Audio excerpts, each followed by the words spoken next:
think everyone has to keep in mind, when you're asked to do a movie as a composer, that music is anti-intellectual stuff. It's all about emotion. We don't think about music. Oh, I think I like that. Oh, I don't think so. No, no, no. I love it. I hate it. It's just emotional stuff. Is it in the right place?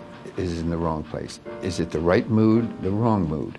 So you don't have to have musical preparation. If you have a knack for putting the right piece of music in the right place, then you could be called, loosely, I guess, a film composer.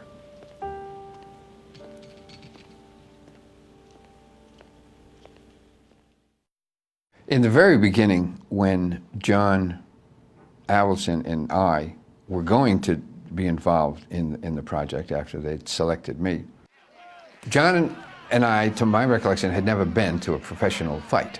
But we had television recordings. And John would play the fights on the television, and we'd be drinking a glass of wine, and he'd play Beethoven. And he says, you know, this is my idea. It's a fairy tale that we're telling here. I says, I think I understand what you mean by that, but I can't ever forget that we're in the streets of Philadelphia. So let me try to do that. So what I did in the movie was always kept in mind the deeper qualities the director was going after. There's strings, that's very mellow. Adrienne is a character that is so fragile that you can't touch her. And the music has to say that you can't touch this person. So the music had to have the integrity in the middle of this vulgarity. Yo, come on.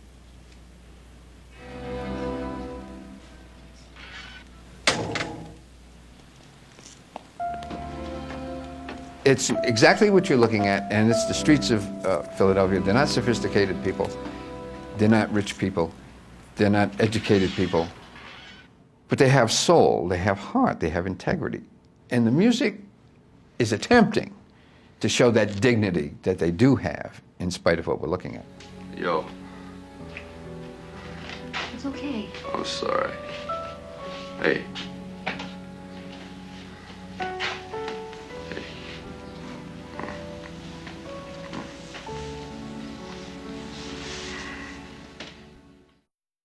Now, what about the violence?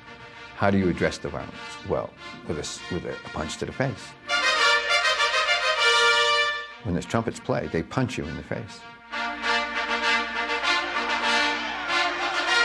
When I was asked, why are you using 6 trumpets? Why couldn't you make more money by only using 2, 3 trumpets? I said, I can't. That sound can only be made by 6. And they don't play all the time, but when they play, you feel it. That's that battle stuff. Greeks, Romans, that's what everyone traditionally used to go into battle. Ladies and gentlemen, good evening. A very happy New Year. Welcome to Philadelphia. The entire movie opens up, bum, bum, ba, ba, ba. That's a staccato brass statement about what? About the nature of, what's the name of the movie? Rocky. It's about the nature of Rocky. That's the very first thing you hear. It's exposition. You should know everything about Rocky by the time that little exposition is over. Hey, Rocky. Yo. Screw you, creepo.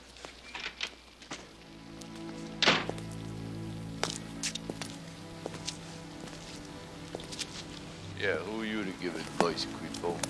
So the idea of leitmotif, little bitty fragments of a tune. Da-da-da, da-da-da. That could be a leitmotif in a Wagnerian opera. So we're not doing that. But we take the same technique and we say, well, this thing can be played slowly. It can be played fast. It can be played many ways. But it always denotes our hero.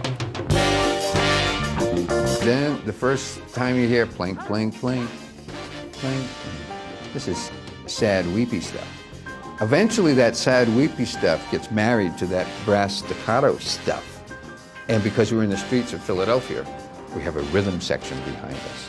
And what are the drummers doing? Well, the drummers are keeping us in place.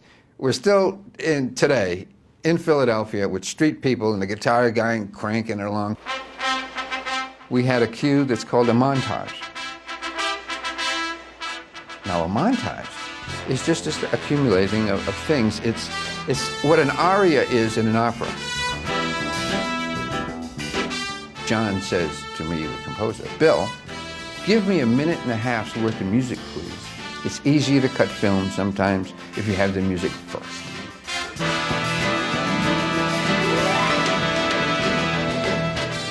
I had a little theme, playing, playing, playing, playing, playing.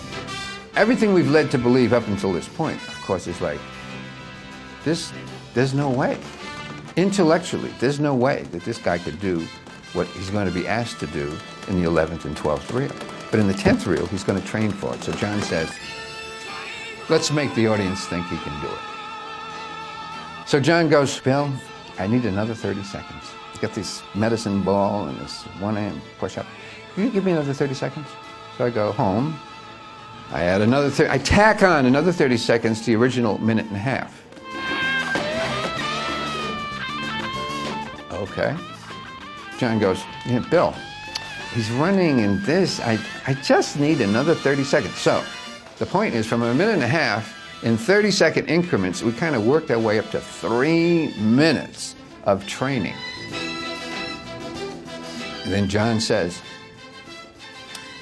boy, couldn't we say like he's getting stronger and stuff like that? Couldn't we say stuff like that? I went to the lyricist and said, could you please write lyrics?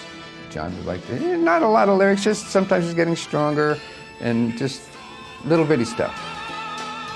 I asked my wife, who was working as a secretary, if anyone in her office could sing. So she says, yeah, there are a couple of people. She and her office workers showed up. And I said, just stand in the booth, sweetheart. It's really simple. It's like gonna fly now, getting strong, like it. Very simple. I was asked by someone, why are you recording this to tape, on 16-track tape? I said, well, maybe for the album. And they all laughed. Meanwhile, there's a recording of Maynard Ferguson, great trumpet master, doing my tune, our tune, the tune. 3 months afterwards, and I realized that Maynard Ferguson has a hit record. I go up to United Artists. I said, by the way, anyone interested in the original? Yes, they were interested. Yes, my original came out. And it went to #1. And that's a blessing. That's just a blessing, and you say, thank God. This is going to be a tough one. Now when they go into final rounds, then you hear bong, bong, da-da-da-da-da-dun-dun-dun. All of a sudden, a little fugue is beginning, but the strings are always elegant. They are noble. They are da-da-da-da-da-da. They're playing a fugue. All of this is going on at the same time while guys are getting bloody and cut me Mick. What is that? Because I don't care about cut me Mick and blood. I care about the nobility of the sacrifice of the mass. How could you? No, see, it's none of your business what I'm thinking about when I'm writing music. I write music because it has an impact on me. It feels to me like a death and a rebirth. It seems to me like a renaissance, like a mass, like a sacred thing that he's going through at that moment. And if you got it, if you got something special out of that, then it works. The staccato, the integrity, the drums, the guitar, all of that combined together with blood and cut me Mick is why I got into the business. To make you laugh, to make you cry, to make you feel excited. Hard left in the right combination. What is keeping him up, Bill? I don't know. Can't even get his gloves up to protect my hand. The movie ended with that publicity shot with Rocky and Adrian holding hands walking into the parking lot. That was the original ending, and you never saw it. And John and I were talking, and he heard the music go boom, bum, bum, bum, bum. Why couldn't it end in the ring? I love you too. And everyone gets closer and closer. And everything's a tight shot, because the film was already shot. There were like 4 people around. I love you too. That was the second ending to the Rocky movie, I think based on the music. I began saying that music is only emotion, that I've given you all the emotion I possibly can. Intellectually, I put together a plan to do that. But you don't have to know that plan. And when you listen to Bach or Beethoven, you certainly don't have to know that plan. But did you get it? Did you feel a little something?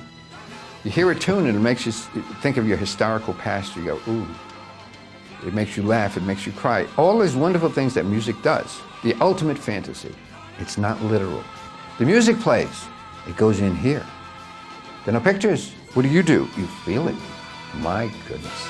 And if that's worked for you, then my job has been completed.